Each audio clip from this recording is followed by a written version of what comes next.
Well, here we are. We've made it all the way to part 10 of this 10-part tutorial. If you've been with me all the way through the tutorial, you might have about 30 pounds of soap curing somewhere in your house right now. And if that feels like a lot of soap to you, well, why stop now?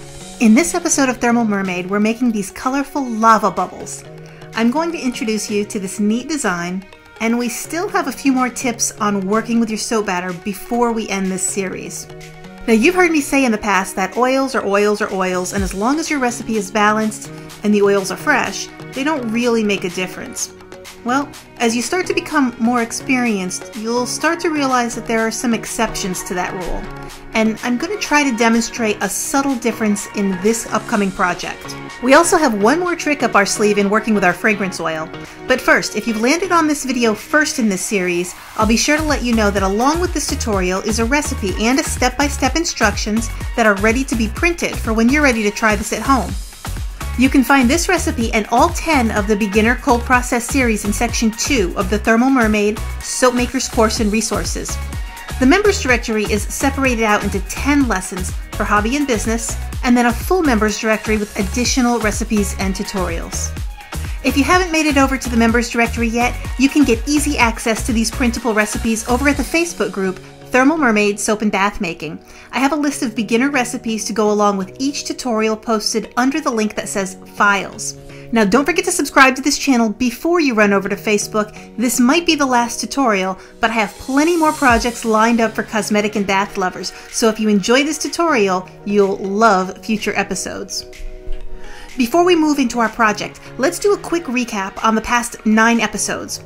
We've learned all the basic and beginner terminology that you need to get making cold process soap. We've started with the simplest recipes and moved to the more advanced beginnerish recipes. The entire focus of all 10 parts of this tutorial is about how to control the texture of your soap batter so that you can work with it as an art form.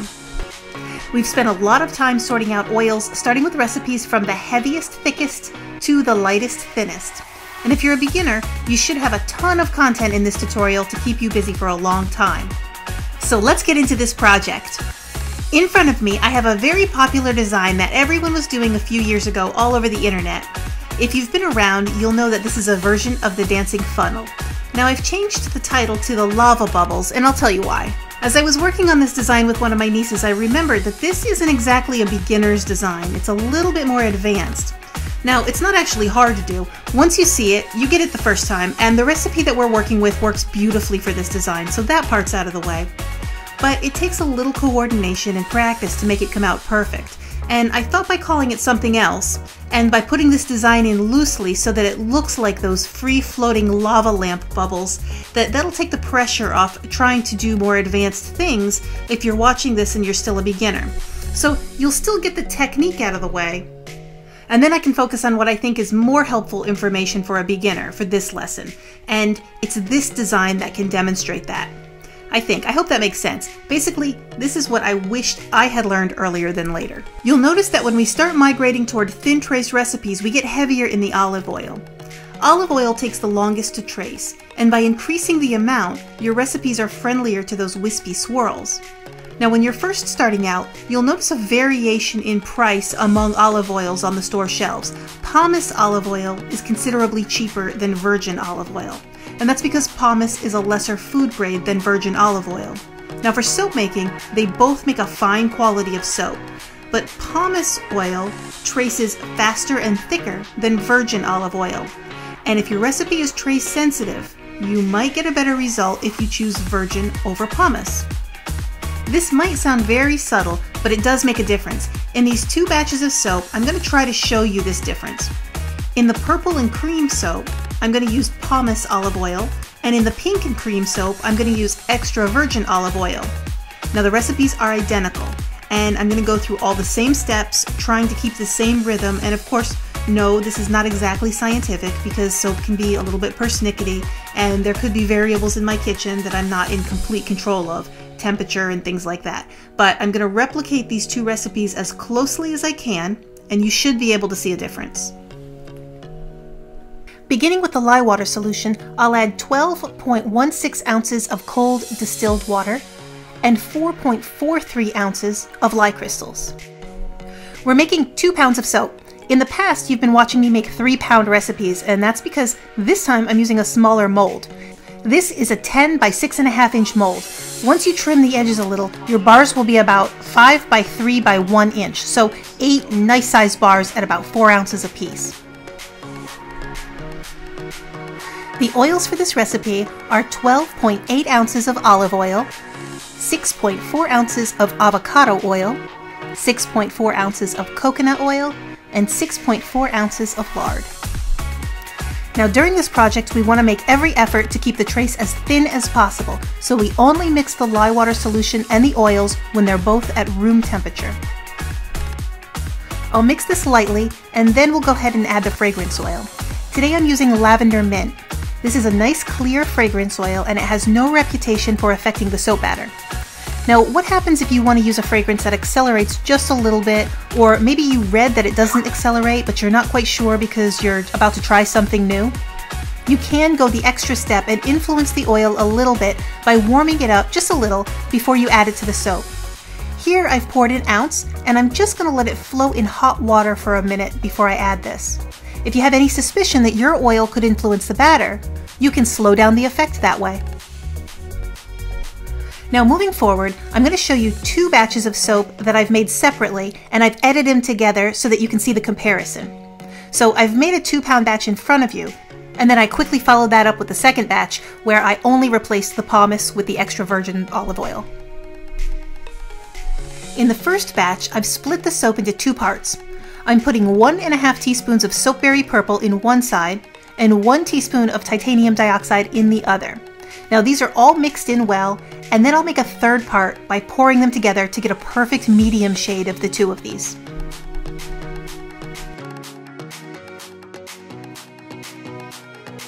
Next, I'll do the same thing with the second batch by using soapberry red mica. Remember, the red and pink soap has the virgin olive oil, and at this point, this one is feeling slightly thinner than the purple one.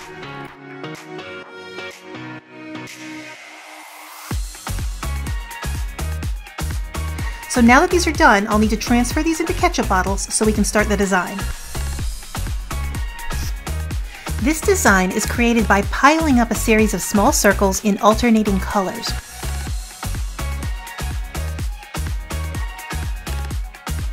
Right from the start, I'm working with batter that's a little thicker than I would like. In order to get a desired geometric design, I have to place a circle of soap in the mold and then slightly push the first color out when the next color is applied.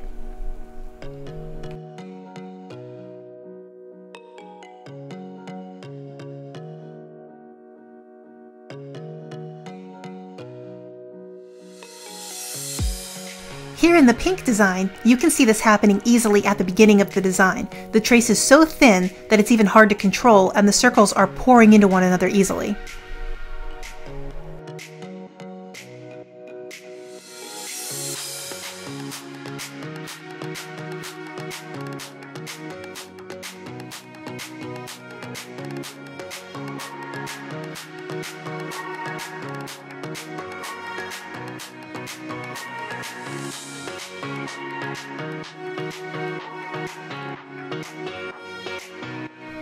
When we go back to the purple, you can see that the circles are a little stiffer and they're just sort of laying on top of each other.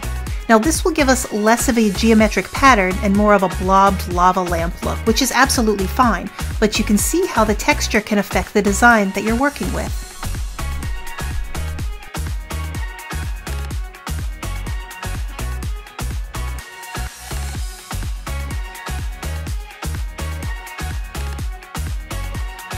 Back at the pink soap, we can pour easily, even a little too sloppy, and I don't even start to feel any resistance until I get about halfway done.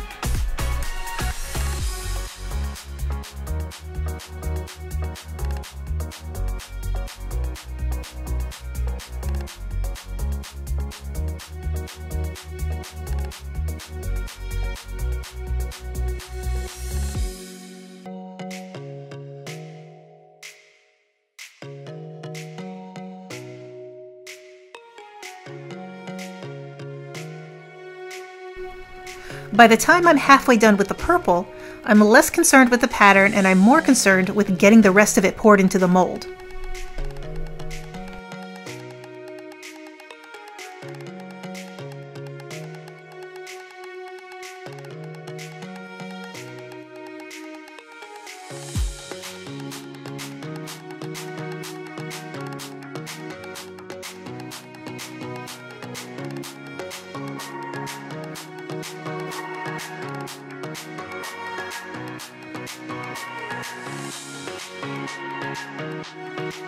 And I'm not worried about this at all with the pink soap.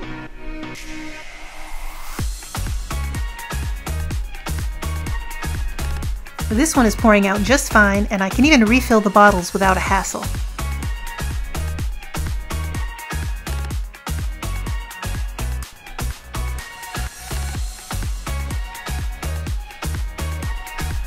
The purple, however, you can see when I get to the end, at the top of the soap, it's making soft peaks. The surface of my soap will be pretty textured when it's finished.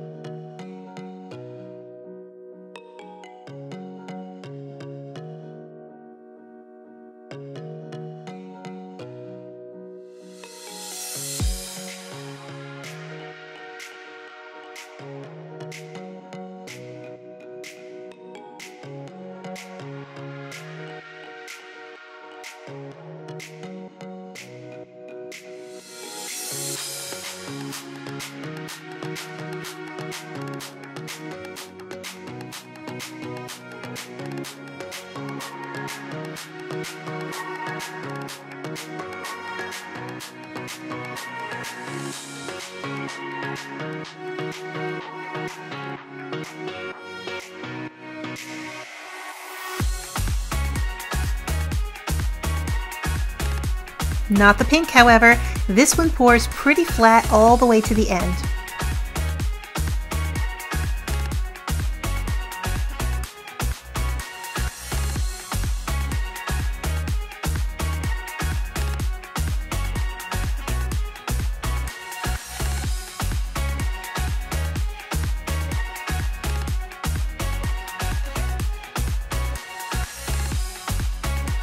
Now that these are poured, let's leave these alone for about 36 hours to firm up. Now that they're both ready to cut, we can slice into them and see the neat designs. In the purple bars, you can clearly see that the inside has a thicker bubble design.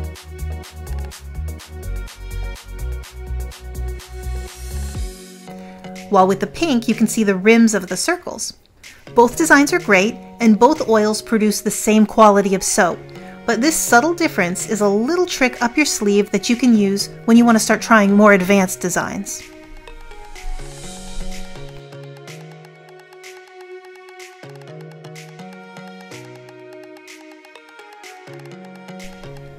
I hope you enjoyed the final part of the beginner cold process soap making tutorial. Don't forget, this episode only concludes this series. We've got plenty more to come, so make sure you subscribe. And if for some reason you just came across us at part 10, click the playlist and it'll take you right back to the beginning and you can enjoy the entire series from 1 to 10.